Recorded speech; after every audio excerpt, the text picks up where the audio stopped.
Hi guys, I'm Dr. Tara Tobias. I want to welcome you all back. Today we are going to continue on with our series on the arms, so I hope you guys all are enjoying this series.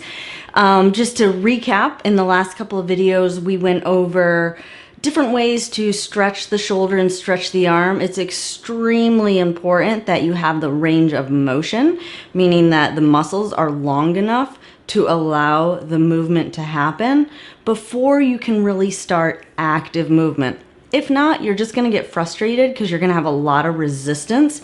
Every time you try and actively move that arm, you're gonna have a lot of muscles fighting against that. In addition to that, if you have a lot of tone or spasticity, which I've talked a lot about, you are actually going to increase your spasticity because it's what I've been terming traumatic to the body. So that usually makes the body fight a little bit harder, so that spasticity is a little bit stronger. And that too will just become frustrating because every time you try and move the arm into a certain position, you're fighting against it.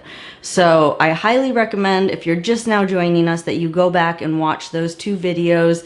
I will have a link for the last video, which was for anyone with a lot of spasticity, on how to start ranging or start moving that shoulder and stretching those muscles out a little bit that are going to fight against some of the active movement we're going to do.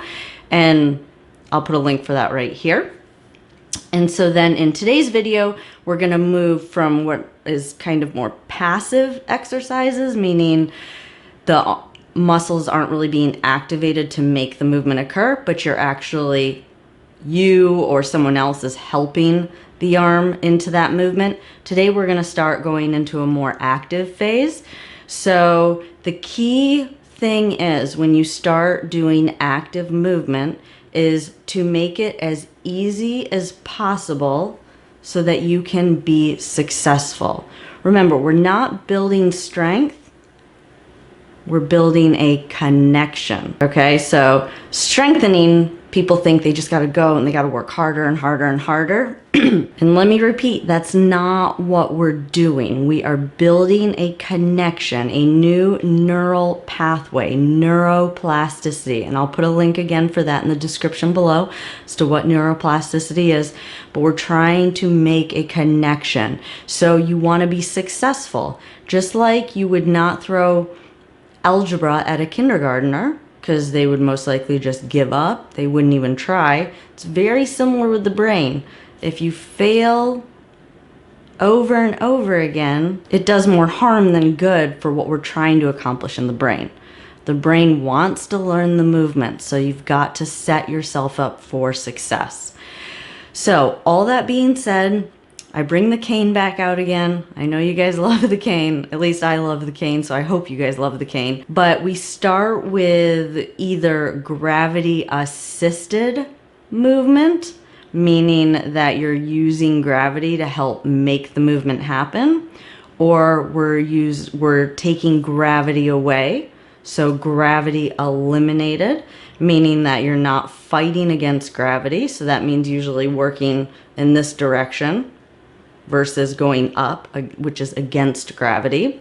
So you'll see in this video, I use the cane to help with eliminating gravity, but also because the cane pivots, and at some point in that range, you get to where the cane is like this, you're getting a little bit of gravity assisted.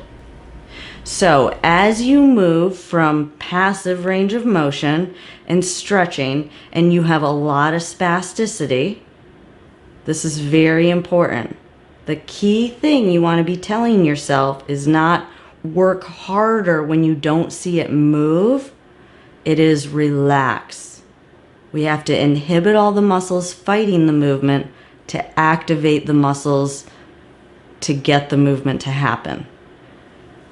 So that's the key thing as we move from passive. Of course, you think relax with passive movement because you're trying to stretch out the muscles. But as you move into active, it's still more of a relax into the movement than it is a work into the movement. So which is pretty important to do this exercise. And now let's head on over to the gym so you can see the demonstration.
So I hope you all liked this video. If you want to see more stroke arm videos, please comment below, #stroke arm. I'm really only going to do one more video, and it's going to be one last time of showing you how to open the hand. I still get a lot of comments on this, so I'm hoping this explanation that I do in this next video on that's going to make a lot more sense. Also, a lot of you are commenting about how much you appreciate these videos and enjoy the way that I explain things, and that it's really helped you with your exercises and helped you to understand things. So there's lots of people out there that probably are in your same shoes. So please, when you have the opportunity, share these videos. You never know who you might be helping by sharing these videos on whatever platforms you guys interact with other stroke survivors on. So definitely do that. And again, you never know who you might be helping. If you are new to this channel and you haven't yet subscribed, I hope you will hit that subscribe button below. If you have subscribed and you have not hit that notification bell, please hit that notification bell. I have plans to start doing live videos, and when I do that, if you don't hit the notification bell, you're not going to know when I go live.